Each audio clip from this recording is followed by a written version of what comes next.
राजनीति समय के साथ इसकी गरिमा बढ़नी चाहिए थी, और जिस तरह के लोग अब राजनीति में हैं और जो आ रहे हैं उससे तो गरिमा बजाय बढ़ने के काम कर रही है। और दिन ब दिन जब राजनीति की गरिमा कम होती जाएगी तो इस फैक्ट्री से जो प्रोडक्ट निकलेगा वो कितना वो अच्छा होगा। क्योंकि ऐसा कांग्रेस के दौर में होता है, कुछ लोग ऐसे जो राजनीति में नहीं भी होते तब भी वो किसी तरह की दावेदारी करके टिकट का जुगाड़ बना लेते हैं। अब ये बात उन लोगों के लिए एक मिसाल बन जाती है जो आज अपनी दावेदारी पेश कर रहे हैं। अगर वो लेके आ सकता है तो हो सकता है हम भी लेके आ जाए। जन सेवा कैंप जो हैं सरकारें लगाती हैं और सरकारों को लगाने भी चाहिए। अब ये भी आपका एक यानी जो आप सत्ता में है, आपकी सरकार है, आपको जन सेवा करनी के अंदर करने चाहिए। तो इसमें वो क्या लगता था कि ये अपना विकास हो गया? नहीं, पेप्सी वालों ने यहाँ आके इस शहर की आर्थिक खुशहाली के अंदर कौन सा कंट्रीब्यूशन दिया है? और मैं कहता हूं कि उनका कंट्रीब्यूशन है ही नहीं। कुछ वो अपने तकनीकी लोग वहां से ही लेके आ गए हैं, कुछ अगर 10, 20, 50 लग रही है रख भी दिए होंगे तो क्या फर्क पड़ता है। मैं आपको बताता हूँ, यहाँ एक व्हीकल एड है, मारुति की एजेंसी है। आप जहां जाके देखिए उनकी एजेंसी में, उनका डेंटिंग सेक्शन में कम से कम सैकड़ों में वहां कर्मचारी, वहां उनके पास सैकड़ों में इस इलाके के लोग, पठानकोट इलाके के लोग, धार इलाके के लोग वहां काम करते हैं। तब तो किसी ने नहीं कहा जब इतनी बड़ी एम्प्लॉयमेंट उन्होंने व्हीकल एड्स वालों ने जो है ऑटोमोबाइल्स में आकर यहाँ दी है। और पेप्सी की बात आप कर रहे हैं, यहाँ इस शहर के 50 से ज्यादा लोग नहीं, मेरा ख्याल है उनको एम्प्लॉयमेंट नहीं मिली।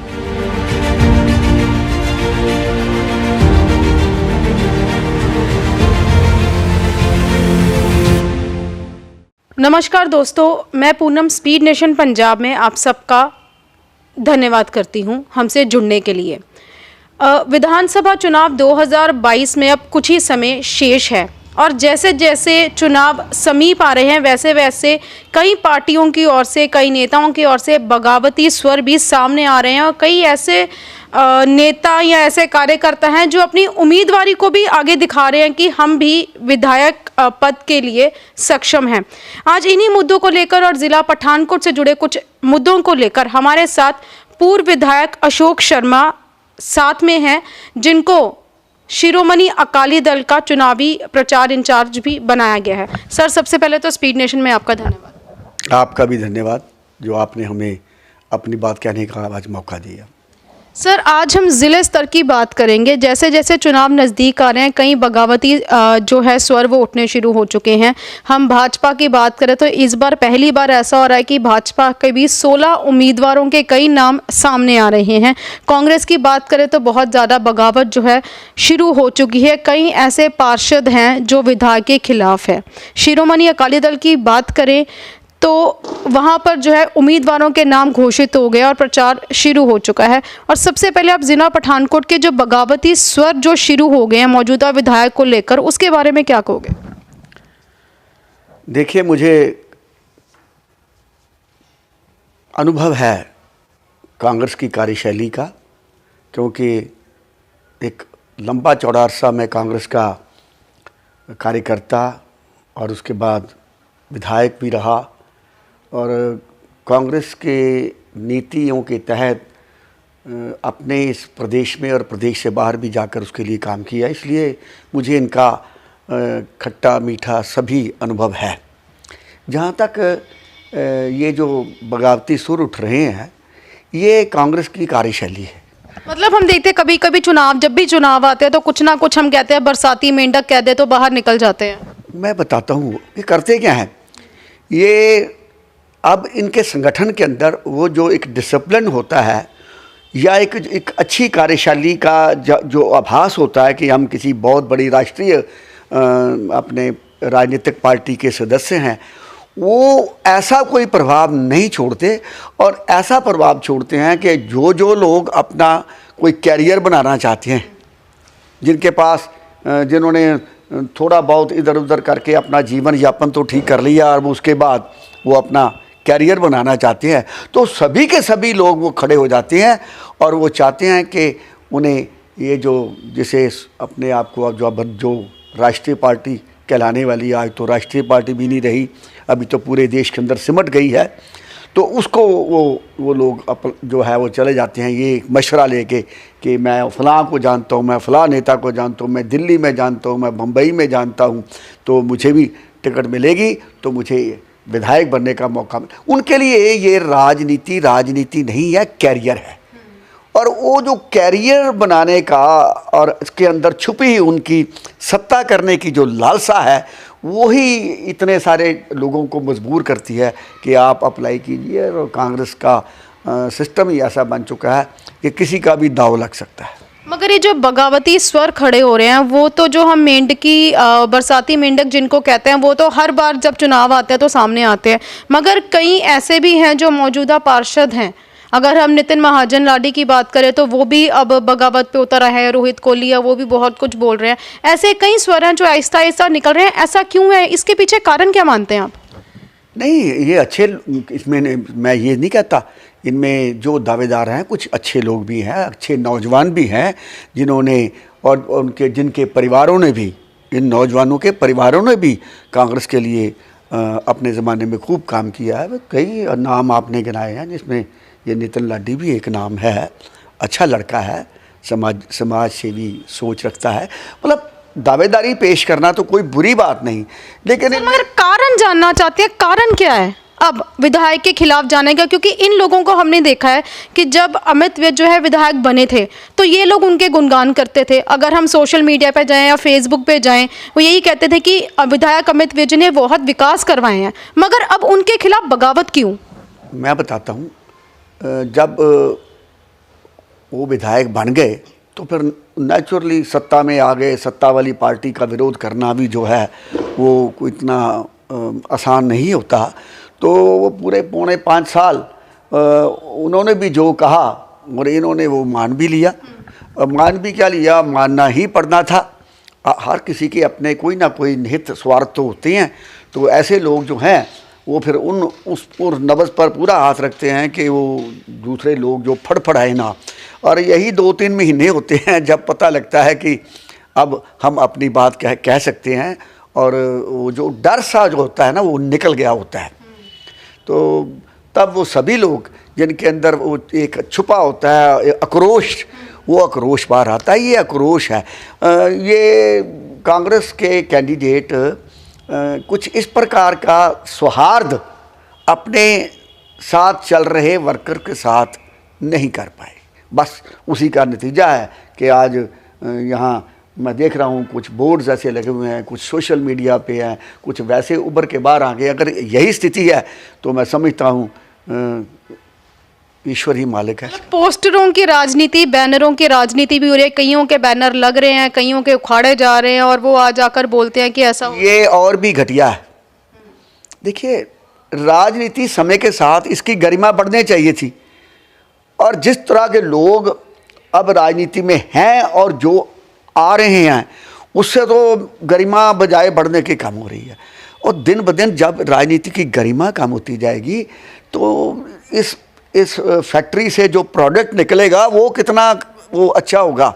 आप कांग्रेस के विधायक रह चुके हैं, कांग्रेस के लिए काफ़ी आपने सेवाएं भी दी हैं, मगर अब जो है तब की राजनीति और अब की राजनीति में क्या अंतर दिखता है? देखिए, तब की राजनीति में और अब की राजनीति में फ़र्क क्या था। कांग्रेस में युवा वर्ग भी आता था। खैर, मैं कांग्रेस में तब आया हूँ तब कोई युवा नहीं था। मेरा तो करीबन मैं 52 साल की उम्र में एमएलए चुना गया, और उससे पहले मैंने सामाजिक, धार्मिक, सांस्कृतिक और राजनीतिक भी इन सभी क्षेत्रों में काम किया। मुश्किल ये है कि उन क्षेत्रों में कोई काम नहीं करना चाहता काफ़ी देर तक, और इस प्रकार के शॉर्टकट्स ढूंढता है कि कहीं उसे भी एक मौका मिल जाए। क्योंकि ऐसा कांग्रेस के दौर में होता है, कुछ लोग ऐसे जो राजनीति में नहीं भी होते तब भी वो किसी तरह की दावेदारी करके टिकट का जुगाड़ बना लेते हैं। अब ये बात उन लोगों के लिए एक मिसाल बन जाती है जो आज अपनी दावेदारी पेश कर रहे हैं। अगर वो लेके आ सकता है तो हो सकता है हम भी लेके आ जाएं। तो यही एक भावना है जो बहुत सारे दावेदारों को पैदा कर, मतलब सेवा भाव नहीं है, सिर्फ शासन करने का तरीका है, सत्ता करने का एक अलग से ही जो एक जैसे अंदर होता है कि इन्हीं की तरह हम भी सत्ता करें, वो फिर उनको दावेदारी करने के लिए उत्साहित करती है। वैसे तो एक शेर है कि भाई सोना चांदी मिल जाए तो फिर ये हसरत होती है, सोना चांदी मिल जाए तो फिर ये हसरत होती है, अब कोई दहलीज पे आए शोहरत का उपहार लिए। तो ये शेर उन लोगों पे फिट बैठता है जब वो अपनी किसी इधर उधर से वो अच्छे काम करके जो भी है वो सफल हो जाते थे, फिर उनको लगता है अब सत्ता भी करनी चाहिए। सर 5.25 साल हो गए हैं सरकार बने हुए, ज़िला पठानकोट में कितना लगता है आपको विकास का कार्य हुआ है? विकास क्या विकास, मैं कई लोगों को और प्रिंट मीडिया को, आपके सोशल मीडिया को मैं बता चुका हूँ कि विकास की पहले परिभाषा बताइए। विकास किसे कहते हैं आप लोग? विकास होता है कि उस क्षेत्र के अंदर विकास हुआ और उस क्षेत्र का नाम जो है वो प्रांतीय या राष्ट्रीय स्तर पर आने लगा कि वहाँ नौजवानों को, वहाँ आने वाली पीढ़ी को और काम मिला है और वो वहाँ वो जो बेसिक इंफ्रास्ट्रक्चर है वहाँ का वो डेवलप हुआ है और जो दूसरे अपने देशों और प्रदेशों के एंटरप्रेन्योर हैं वो वहाँ जाके कुछ काम खोलने की वो योजना बना रहे हैं और वो शहर जो है वो अपने आप में वो ट्रेड का भी एक हब बनने जा रहा है, या यूँ कह लीजिए जो नई तकनीकें आई हैं उनका हब बनने जा रहा है। इसे विकास कहते हैं। आप विकास के हमारे यहाँ अजीब सी मतलब एक भावना फैल गई है कि फलां गली बन गई, फलां पुली बन गई, फलां जगह पे टाइलें लग गई, फलां जगह पे वो ट्यूबवेल लग गया। ये बातें तो कॉरपोरेशन का काम है, कॉरपोरेशन को पैसे मिलने हैं। कभी कॉरपोरेशन कमाती थी चुंगी से, ऑक्ट्राई लगाती थी, पंजाब सरकार ने ऑक्ट्राई ख़त्म कर दी। उसके बाद उन्होंने कह दिया कि हम आपको इतना हिस्सा आपके साइज़ के मुताबिक, जितनी बड़ी कॉरपोरेशन है उतना पैसा हम आपको देंगे। और पैसा आता है, कभी कम आ गया, कभी ज़्यादा आ गया, लेकिन वो एक सरकार है अपने आप में। लोगों को समझा चुका हूँ, स्थानीय सरकार है। उसमें बताइए विकास का क्या मतलब हुआ? एक अच्छा मेयर या अच्छा प्रधान आ जाता था, वो ज़रा दिलचस्पी लेता था तो कुछ काम अच्छे हो जाते थे, और अगर कोई सुस्त वुस्त आ जाता थोड़ा काम रह जाता था। तो विकास नाम का कोई काम, मुझे एक काम गिना दीजिए बड़ा जिस पर हम खड़े होकर ये कह सकें कि हमारी युवा पीढ़ी जो है या हमारी आने वाली नस्लें जो हैं उससे उसका उद्धार हो जाएगा। मगर विधायक द्वारा तो ऐसे कई चीज़ें बताई गई हैं, चाहे आप पेप्सी का ले लो, एक एक करके हम बात करेंगे। पेप्सी का ले लो, ओवर ब्रिजेस का ले लो, रोजगार का ले लो, जन सेवा कैंपों का ले लो, तो वो कहते हैं कि किया है तो किया है। जन सेवा कैंप जो हैं सरकारें लगाती हैं और सरकारों को लगाने भी चाहिए। अब ये भी आपका एक यानी जो आप सत्ता में हैं, आपकी सरकार है, आपको जन सेवा करनी के अंदर करने चाहिए। तो इसमें वो क्या लगता था कि ये अपना विकास हो गया? नहीं। पेप्सी वाला देख लीजिए आप, एक वो मैं दावे के साथ हूँ, मैं आपको ये देता हूँ निमंत्रण, जाइए वहाँ की रिपोर्टिंग लेके आइए कि उसकी वजह से यहाँ कितनी और इंडस्ट्री फली फूली, उसकी वजह से कितना ट्रेड यहाँ जो है वो फला फूला, उसकी वजह से कितनी एम्प्लॉयमेंट उन्होंने हमारे इस इलाके के लोगों को दी। ये तीन चीज़ों के टेस्ट उस पर लगाइए और फिर मुझे बताइए कि पेप्सी वालों ने यहाँ आके इस शहर की आर्थिक खुशहाली के अंदर कौन सा कंट्रीब्यूशन दिया है। और मैं कहता हूँ कि उनका कंट्रीब्यूशन है ही नहीं। वो तो मध्य प्रदेश से एक फैक्ट्री थी, वहाँ उनका प्रोजेक्ट बंद हो गया, उन्हें यहाँ आके खोल लिया। कुछ वो अपने तकनीकी लोगों को वहाँ से ही लेके आ गए हैं। कुछ अगर 10, 20, 50 लग रही है रख भी दिए होंगे तो क्या फ़र्क पड़ता है। मैं आपको बताता हूँ, यहाँ एक व्हीकल एड है, मारुति की एजेंसी है। आप जहाँ जाके देखिए उनकी एजेंसी में, उनका डेंटिंग सेक्शन में, उनका पेप्सी के साथ उन्होंने अपना वो और भी मैं नहीं समझता कि वो कम से कम सैकड़ों में वहाँ कर्मचारी, वहाँ उनके पास सैकड़ों में इस इलाके के लोग, पठानकोट इलाके के लोग, धार इलाके के लोग वहाँ काम करते हैं। तब तो किसी ने नहीं कहा, जब इतनी बड़ी एम्प्लॉयमेंट उन्होंने व्हीकल एड्स वालों ने जो है ऑटोमोबाइल्स में आकर यहाँ दी है। और पेप्सी की बात आप कर रहे हैं, यहाँ इस शहर के 50 से ज़्यादा लोग नहीं, मेरा ख्याल है उनको एम्प्लॉयमेंट नहीं मिली होगी।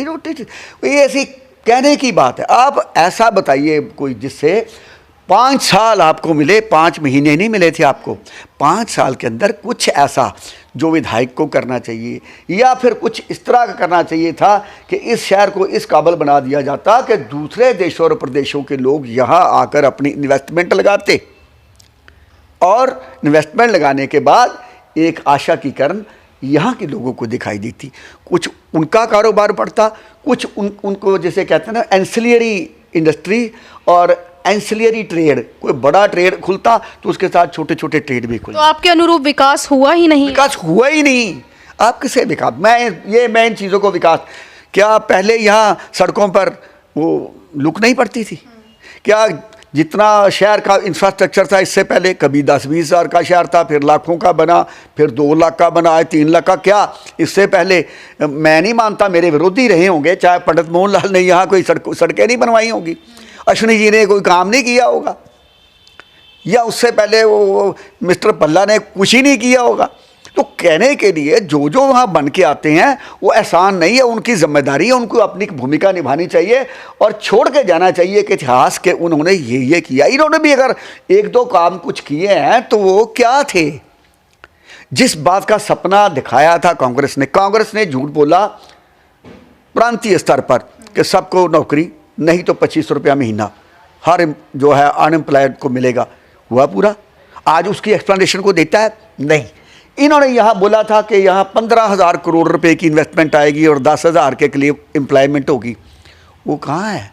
हम वो तो उसी का इंतजार कर रहे हैं। जैसे लोग कहते हैं वो मोदी जी से पूछिए हमारा 15 लाख कहाँ है, तो इसी तरह का अब सवाल कोई करता है? नहीं। मतलब कुछ बताइए, आप पूछिए कि आप किस बात पर आप बताते हैं। कई बार बात होती है, ऐसा बात नहीं है कि पठानकोट को पढ़े लिखे नहीं मिले। इससे पहले पंडित मोहनलाल जी 3 MA की हुई हैं, LLB की हुई है, इस 3 बार उन्होंने सत्ता में रहे हैं। मैं कह सकता हूँ कि आज तक जितने यहाँ आए विधायक, मैं दिल्ली यूनिवर्सिटी से आज से 30, 35, 40 साल पहले का लॉ ग्रेजुएट हूँ, 30 साल से ज़्यादा वकालत की है और 50 साल से ज़्यादा समाज के अंदर काम किया है। तो ये एक नया ही ट्रेंड था इनका कि जी वो इससे पहले कभी, यानी लोगों को अभी ये भूला जा रहा है कि पंडित जी पढ़े लिखे थे। अगर विधायक अमित विवरी तो कॉर्पोरेट सेक्टर से आए हैं, हाँ, कहते हैं कि मुझे पता है कि तो फिर ऐसा कीजिए, फिर अगर कॉर्पोरेट सेक्टर से आके कुछ ज़्यादा अच्छा हो जाता है तो कांग्रेस को हाथ जोड़ के यही प्रार्थना करते हैं कि वो जो बड़ी बड़ी कंपनियां हैं उनको, उनसे संपर्क स्थापित कीजिए, उनके HR जो हैं उनसे मिलिए और वहाँ से 117 लोगों की लिस्ट ले लीजिए। वो जो कंपनियां लिस्ट भेजेंगी फिर वो आपके काम भी कल को आएंगी। तो उन्हीं से आप बजाय यहाँ जो आप इतनी माथापच्ची करेंगे, एक दूसरे पर आरोप प्रत्यारोप लगाएंगे, ये लोग टिकट लेने के लिए एक ही पार्टी के लोग, उससे भी बचाव हो जाएगा, एक सौहार्द बना रहेगा। आप कारपोरेट सेक्टर से अलग अलग जो जैसे ये अडानी, ये रिलायंस, ये किर्लोस्कर, ये गोदरेज, 1-1, 2-2, 4-4 इनसे इनके मांग लीजिए आप और उनको ले आइए।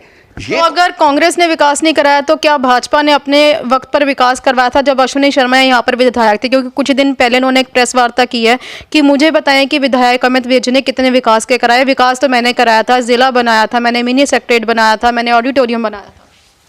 देखिए, ऑडिटोरियम उन्होंने नहीं बनवाया, ऑडिटोरियम का पैसा लगा इम्प्रूवमेंट ट्रस्ट पठानकोट का, और इम्प्रूवमेंट ट्रस्ट पठानकोट का पैसा सरकार का पैसा नहीं होता, वो हमारे यहाँ ही पैदा होता है और यहीं ही रहता है। हालांकि उस पैसे का मिसयूज़ हुआ, 6.5 करोड़ रुपए से ऊपर लगा और 20 करोड़ की नीचे ज़मीन, और मैं बनाने जा रहा था मुफ्त ज़मीन और 1 करोड़ 67 लाख का ऑडिटोरियम। बताइए कितना फ़र्क है, बताइए कितना फ़र्क है। मुफ्त ज़मीन और 1 करोड़ 67 लाख का ऑडिटोरियम, वहाँ 20 करोड़ की नीचे ज़मीन और ऊपर 6.5 करोड़ का ऑडिटोरियम, और आज ऑडिटोरियम की हालत भी देख लीजिए। बहरहाल वो पैसा पंजाब सरकार का नहीं था, हमारा था, हमारे शहर से ही कमाया था, वो यहीं पे कमाया जाता है और यहीं पे ही खर्च होता है। और बताइए, ज़िला बनाया, पर अब से उनको यह पता ही नहीं थी कि अब कि इस पठानकोट में कई लोग यहाँ ना जिनका साधारण ज्ञान थोड़ा उनको पता ही नहीं, इस पठानकोट के अंदर सबसे पहले ज़िला बनाने का आंदोलन किसने चलाया था, पता है कुछ आपको? इस आंदोलन को चलाया मैं तब यहाँ प्रेसिडेंट था बार सेशन का, और सरदार बेअंत सिंह रेवेन्यू मिनिस्टर थे सरदार दरबारा सिंह की सरकार में। उन्होंने एक बयान दिया कि मैं पूरे पंजाब के ज़िलों का पुनर्गठन करूँगा। तो हमारी बार एसोसिएशन ने, जिसका मैं उस वक़्त प्रेसिडेंट था, ये जो है आंदोलन चला दिया। अश्विनी जी को भी उस आंदोलन में डाला, इनसे भी हमने वहाँ मरण व्रत रखवाया था। एक हमारे वकील थे अशोक प्राशर भारतीय जनता पार्टी के, उनसे भी मरण व्रत रखाया। एक शिवसेना के थे कृष्ण कुमार शास्त्री, उनसे भी मरण व्रत रखवाया। लेकिन जितना आंदोलन को लंबा मैंने अपने जमते शुरू किया था, और मेरा वहाँ क्या कहना था कि पठानकोट ज़िला बनाने के लिए डिस्ट्रिक्ट हेडक्वार्टर पठानकोट विद मुकेरियाँ और दीनानगर। आज आपने कौन सा ज़िला बनाया? आपने जो ज़िला बनाया उससे मुझे दुख हुआ। आपने सिर्फ पठानकोट का नाम ही, सब डिवीज़न का नाम ज़िला पठानकोट रख दिया।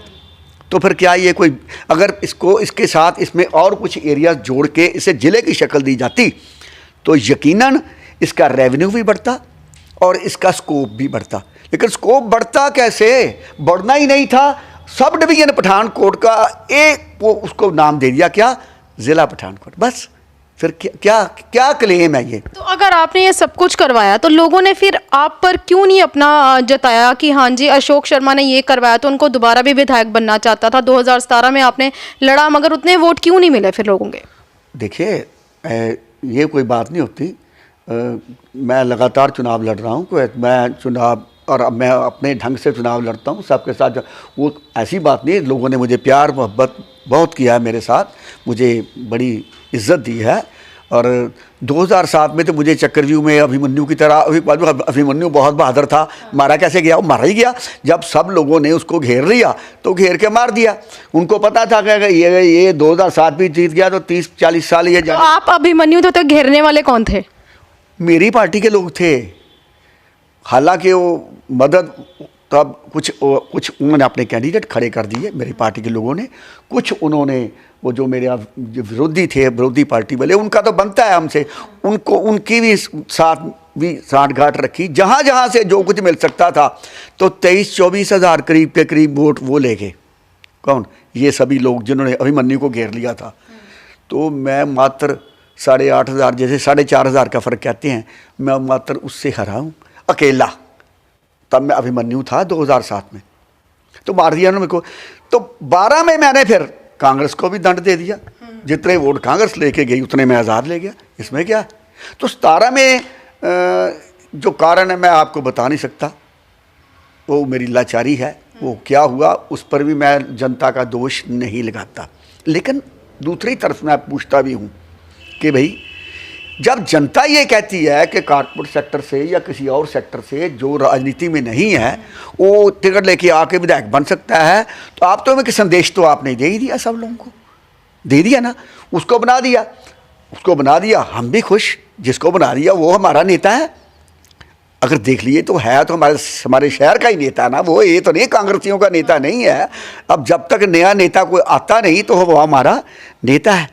लेकिन सवाल ये है कि संदेश क्या दिया पार्टी ने संदेश उनको दिया सब लोगों को कि भाई जब समय आएगा आप भी चिल्लाना, आप भी अपने इश्तिहार लगवाना, आप भी टिकट मांगना, किसी का भी चांस लग सकता है। चाहे कोई किसी जगह पे नौकरी कर रहा हो, चाहे कोई गुड़गांव में हो, चाहे कोई फौज में हो, चाहे कोई किसी पुलिस क्षेत्र में हो, वो अपनी टिकट मांगने की बात करे, टिकट मिल जाए तो छोड़ छाड़ के आ जाए और आके जहाँ अपना लड़ ले। यहाँ पठानकोट के लोग तैयार होते हैं, इनको कोई तकलीफ ही नहीं है। तो ऐसा संदेश दिया है, इसीलिए वो सब लोग 15-20 लोग जो टिकट मांगने वाले खड़े हो जाते हैं और आक्रोश पैदा होता है। तो कहीं ना कहीं भाजपा भी अब कांग्रेस की नीतियों पर चल रही है टिकट को लेकर। भाजपा ने भी 16 कैंडिडेट खड़े कर दिए। भारतीय जनता पार्टी ने जब सत्ता का सुख लिया हुआ है, अब अकालियों के साथ, उनसे उनके साथ मिलकर। तो सत्ता सुख जब एक बार आदमी भोग ही ले तो फिर वो छटपटाहट तो होती है। इसलिए लोगों ने जब अश्विनी जी को यहाँ सत्या करते देखा तो अब उनके मन में भी, जो भारतीय जनता पार्टी के उनके जो साथी हैं, उनको आज उनके मन में भी वही बात आ चुकी है, वही भावना आ चुकी है कि अगर हम क्यों नहीं। तो जैसे होता है देखा देखी ऐसी बातें, भावनाएं आ जाती हैं और आ गई हैं। भारतीय जनता पार्टी भी अछूती नहीं रही। और सबसे बड़ी बात यह है कि जिस तेज़ी के साथ केंद्रीय स्तर पर भारतीय जनता पार्टी ने, और अभी पंजाब में भी वो मिलाया जा रहा है, वो कुछ लोगों को दूसरी पार्टियों से, दूसरी जो अलग अलग क्षेत्रों से, आ जाइए आप भारतीय जनता पार्टी के साथ जुड़िए, हम सरकार बनाएंगे। तो इस तरह के लोग भी जो आते हैं वो भी किसी मोटिव के साथ आते हैं। वो ये तो आते ही नहीं कि वो सेवा के, इन दिनों में जो आते हैं वो सेवा के लिए आते ही नहीं, शासन के लिए आते हैं कि आएंगे। अगर बात बन गई तो ठीक है। अब ये भावना पूरी तरह राजनीतिक सिस्टम के अंदर घर करती जा रही है, जो कि अच्छा नहीं। आम आदमी पार्टी को आप कहां से देखते हैं? विभूति शर्मा जो है उनको उम्मीदवार बना दिया गया। अगर ये अनुमान लगाया जा रहा है कि वो 15 से 20 हज़ार लेकर जाएंगे, मगर वो ये कहते हैं कि मैं जीतूंगा और ज़रूर जीतूंगा। देखिए, बात यह है, विभूति शर्मा एक अच्छा लड़का है, एक मेहनती, वो जो ये जो मांग रहे हैं ना उसमें नहीं है। वो पिछले 5-6 टाइम से काउंसलर रहा है और वो पूरी तरह डेडिकेटेड वो लगा हुआ है समाज के अंदर। जो है सो है, मैं उसको मानता हूँ कि वो मतलब काम कर रहा है पिछले 25 अच्छे मुझे अच्छा लगता है कि काम करने वाले टिकट मांगे। वो कांग्रेस की नहीं मांगता तो उसका बनता था। तो विभूति शर्मा अब आपसे खड़े हुए हैं। मेरा तो उनको मेरा अजीज़ भी है और मेरी राजनीतिक मर्यादाएं हैं कि मैं उन अलग पार्टी में हूँ, वो मेरा वो अलग से पार्टी में है। मैं तो ऐसा कुछ नहीं कह सकता, लेकिन लड़का अच्छा है। और जहाँ तक आपका ताल्लुक़ है, आपके बारे में मेरा यही कहना है कि आपकी जो घोषणाएं हैं ना, वो अब आप घोषणाओं से मुझे एक बात याद आई कि अरविंद केजरीवाल और जो हमारे पंजाब के मुख्यमंत्री चरणजीत चन्नी, वो एक दूसरे के पीछे लगे हुए हैं। जहां पर अरविंद केजरीवाल घोषणा करते हैं वहां चन्नी जी पहुंच जाते हैं, जहां चन्नी जी घोषणा करते हैं वहां अरविंद केजरीवाल जी पहुंच जाते हैं। वही मैं कह रहा हूं। और फिर घोषणाएं इतनी अवैज्ञानिक और इतनी इर्रेशनल, यू अंडरस्टैंड, यही मतलब व्यवहारिक ही नहीं। और इस तरह का वातावरण बनाया हुआ है कि सरकारें घोषणा नहीं कर रही, कोई राजतंत्र के अंदर हम जी रहे हैं और इस राजतंत्र का जो राजा को पूरा अधिकार होता है वो घोषणा हो रही। अरे भाई, तुम 5 साल से राज कर रहे हैं आपकी पार्टी इस पंजाब के अंदर। घोषणा करने से पहले 4 साल 10 महीने आपने राज किया। ये सब तब वैसा क्यों नहीं हो सका? तब आपका फाइनेंस मिनिस्टर बोलता था कि हमारे पंजाब के हालात कुछ ठीक नहीं। अब ऐसा हो रहा है कि पंजाब की जो आर्थिक ढांचे को दरकिनार करके आप घोषणा पर घोषणाएं करते जा रहे हैं। मतलब एक बार हमें जीतना है, उसके लिए इसका अर्थतंत्र अगर लड़खड़ा भी जाता है पंजाब का, तो वो कहते हैं जहाँ इतना कर्जा चढ़ गया थोड़ा और भी सही। शिरोमणि अकाली दल को आप ज़िला पठानकोट में कहाँ देखते हैं? अगर सुजानपुर की बात करें, आप चुनाव प्रचार के इंचार्ज हैं, आप तीनों ज़िलों में हलकों में घूमते हैं ज़िले के, तो क्या लगता है आपको, क्या समीकरण बन रहे हैं शिरोमणि अकाली दल के? शिरोमणि अकाली दल इस वक्त ज़िला पठानकोट के अंदर बहुत तेज़ी के साथ आगे बढ़ रहा है और ख़ास तौर पर सुजानपुर में हमने एक बहुत बड़ी बढ़त बना ली है। ये एक श्रेय लेने की बात है कि एक पार्टी जो कभी सीधे तौर पर चुनावी मैदान में आई नहीं, वो पार्टी चुनावी मैदान में आई है और इस वक्त हम बहुत आगे जा चुके हैं। अभी तो इन लोगों ने अपने उम्मीदवार तय करने हैं और हमने अपना 3rd राउंड पूरा कर लिया है। हमने अपनी कन्वेंसिंग का 3rd राउंड पूरा कर लिया और 16 को हमारे प्रेसिडेंट सुखबीर बादल भी यहाँ सुजानपुर में आ रहे हैं। पूरा क्या, यहाँ पूरा दिन यहाँ बिताएंगे वो। इसी तरह भोया के अंदर भी हमने एक बहुत अच्छा कैंडिडेट दिया जो बीएसपी से खड़ा है, हमारा गठबंधन का, वो भी अपनी बढ़त बनाया हुआ है। पठानकोट जो है वो गठबंधन में बीएसपी को टिकट हमने दी हुई है और उनसे हमारा विचार चल रहा है, बहुत जल्द इसकी घोषणा कर दी जाएगी। सबसे बड़ी बात आप मान के ये चलिए कि यहाँ अकाली दल जिसने छोड़ रखा था इस ज़िला को उनकी मर्जी पर, अपने छोटे पार्टनर की, भारतीय जनता पार्टी की, तो वो छोड़ रखा था और कोई ज़्यादा उसमें दखल नहीं देता। आज वो पार्टी कुछ ही महीनों के अंदर इस स्थिति में है कि तीनों सेगमेंट्स के अंदर, तीनों विधानसभा क्षेत्रों के अंदर चुनाव लड़ रही है। तो ये बड़ी बात है। और चुनाव लड़ ही नहीं रही, उपस्थिति दर्ज करवा रही है। क्या अकाली दल सत्ता स्थापित कर पाएगी पंजाब में? क्योंकि अकाली दल पे भी कई इल्ज़ाम लगते थे, चाहे माइनिंग को लेकर, चाहे नशों को लेकर। मैं बताता हूँ आपको, पहले कांग्रेस से शुरू हो जाइए जो सत्ता में है, अभी सत्ता करके वो जाने वाली यहाँ से। बताइए, कांग्रेस के पास पहले तो कहने के लिए कुछ नहीं था, ठीक है। अब ये मात्र घोषणाएं छोड़ दीजिए, घोषणाएं छोड़ दीजिए, या घोषणाओं के तहत कुछ थोड़ा बहुत उन्होंने निकाला भी है मैनेजमेंट के अंदर पैसा, तो उसको छोड़ दीजिए। उसको मैं पॉलिटिकल करप्शन कहता हूँ। उसके लिए मैं उंगली उठाता हूँ इलेक्शन कमीशन पर भी, कि जो इस प्रकार की आचरण करती है, आखिरी 2 दिनों के अंदर जो सरकारें, उनके कदमों को रोक लेना चाहिए। ये करप्शन है भाई। अब 5 साल के लिए आपको चुना गया और अब आप कह रहे हैं कि आपको ये भी देंगे, वो भी देंगे, और आप हमें वोट दीजिए। क्या इसका क्या मतलब है? तो कांग्रेस, उसके बाद कांग्रेस ने जो आचरण किया है पिछले 3-4 महीने के अंदर, कैप्टन अमरिंदर जी को निकाला है, एक दूसरे के साथ इन फाइट है, एक दूसरे के साथ लड़ रहे हैं, ग्रुपिज़म है, और अभी कमेटियाँ भी बनी हैं, वो दूसरे को खुश करने की है, लेकिन कभी किसी ने अभी टेक ओवर नहीं किया। तो मात्र 15 दिन के बाद या 20 दिन के बाद अगर यहाँ वो लगने वाला है कोड, तो ये पार्टी क्या समझ के यहाँ उतर रही है? ये पार्टी अब रसातल में जाएगी, ये तय है। आगे आ जाइए, आप देख लीजिए दूसरी पार्टी ये आप है। तो पंजाब के प्रबुद्ध नागरिक ने ये कहना शुरू कर दिया कि हमको मंगता मत बनाओ कि आपके खाते में 1000-1500 डाल देंगे, जैसे मोदी जी ने कहा 15 लाख रुपया, ये जो डीमोनेटाइजेशन के बाद 15 लाख रुपया जो है और मैं डालूंगा आपके सारे खातों के अंदर। तो इस तरह की हरकतें, वैसे क्या ज़रूरत है? आप बताइए, मैं काम करता हूँ या मुझे माकूल आमदनी है, मेरे घर मेरी बीवी को 1000 रुपया क्यों मिले? बताइए आप। वो 1000 रुपया मैं उसका खाऊंगा जिसको, जो डिज़र्व करती बच्ची होगी या महिला होगी, उसका पैसा खाएगी मेरी पत्नी। कोई न्यायोचित बात कीजिए। ये करप्शन है कि आप हमें महिलाएं हमें वोट दें, हम आपको घर बैठे 1000 रुपया देंगे। क्या ये करप्शन नहीं है कि आप इसको करप्शन के खाते में नहीं डालती? और इस तरह की घोषणाएं सारी हैं, आपको बिजली सस्ती दे देंगे, आपकी बिजली ही सारा ये हो जाएगा। कोई ऐसी बड़ी योजना लेके तो आ रहे हैं कि क्या होगा इस पंजाब का? क्यों जा रहा है लाखों की? आप ये जो आपको विदेश भेजने वाली एजेंसियां ना, वो उनके वारे न्यारे हो रहे हैं। सबके पास काम है, लोग भाग रहे हैं बच्चे यहाँ से दूसरे देशों को। क्यों?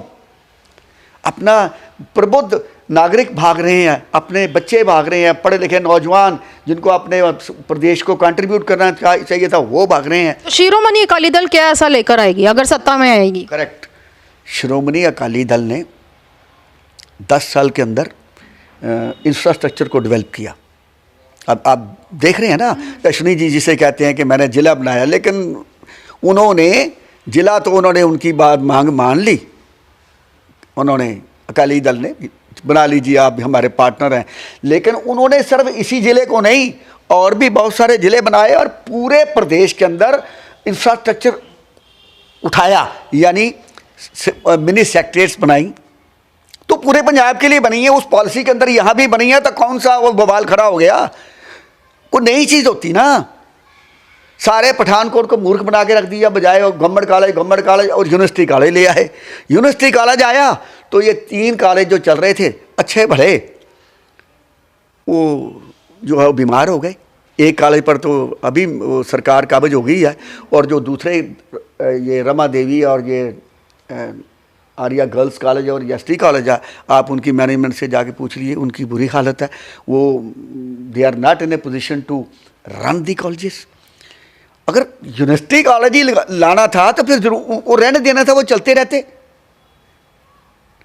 वो कम से कम वो, अगर वो 3 कॉलेज कल को बैठ जाते हैं, बजाय आपने एम्प्लॉयमेंट देने के आपने यहाँ से एम्प्लॉयमेंट ख़त्म कर दी।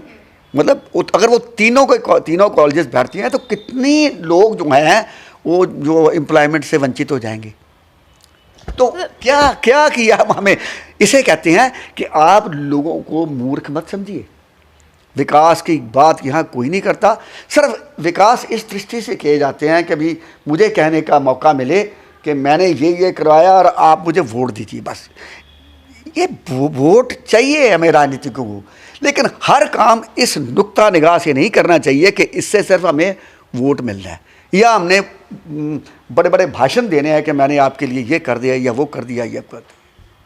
आखिरी सवाल है, फिर वही दोहराऊंगी कि एक लाइन में जवाब चाहिए उसका। शिरोमणि अकाली दल अगर पंजाब में सत्ता स्थापित करती है तो वो कौन सा ऐसा एक बड़ा काम करेगी लोगों के लिए? एक ही काम करना है, हमने अपने आने वाली नस्लों के लिए कुछ इस प्रकार से इसका जो प्रांत का अर्थतंत्र है उस सारे को कंसोलिडेट करना है, और कंसोलिडेट करने के बाद योजनाओं को इस ढंग से लाना है कि आने वाली पीढ़ी के लिए जो है वो रोज़गार और जो रोज़गार सरकारी क्षेत्र में, गैर सरकारी क्षेत्र में, ट्रेड में, हर जगह से बढ़ा के और एक ऐसा माहौल बनाया जाए जहाँ जो हमारी नस्लें हैं वो अपने आप को सुरक्षित समझ सके। तो ये थे शिरोमणि अकाली दल के पीएसी मेंबर अशोक शर्मा, जिन्होंने अपनी नीतियों को भी आप तक रखा और लोगों के बारे और पार्टी के बारे और नेताओं के बारे भी बताया। मगर सबसे ज़रूरी बात यह है कि अब वक्त जो है वो आपका है, क्योंकि जनता अपना नेता अपनी पार्टी को चुनती है, वो पार्टी को चुनती है, वो नेता को चुनती है जो उनके लिए काम कर सके। अब ये वक्त आपका है, वोट ज़रूर दें, सुने सबकी मगर करें अपने दिल की और वोट ज़रूर दें। ऐसे ही कई और इंटरव्यूज़ के साथ मैं पूनम जल्द ही आपके सामने हाजिर होंगी। नमस्कार।